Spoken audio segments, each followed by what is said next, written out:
Hello everyone, আশা করি সবাই ভালোই আছো। আজ রবিবার, তাই সকাল সকাল একটু বেরিয়ে পড়লাম কেনাকাটা করতে। যেহেতু এখানে এখন খুব গরম পড়ে গেছে, তাই কিছু গরমে জামা কাপড় কিনতে হবে দুজনেরই। ইন্ডিয়া থেকে এখানে আসার সময় বেশিরভাগ সব ঠান্ডার পোশাকই আনা হয়েছিল। এখন আমাদের গরমের জামা কাপড় খুবই প্রয়োজন। তো আর কি, চলে গেলাম শপিং করতে। আর শপিং করতে কার না ভালো লাগে। তো হঠাৎই রাস্তায় আমাদের অভির সাথে দেখা হয়ে গেছিলো।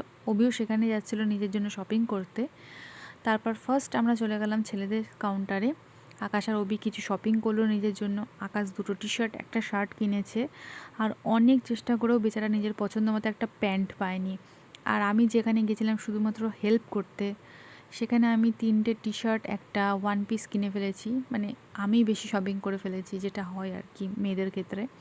তারপর অনেক হাঁটাহাঁটি করে, পায়ে ব্যথা করে, 3জনে শপিং করে বাড়ি চলে আসলাম। আজকের জন্য এইটুকু, টাটা।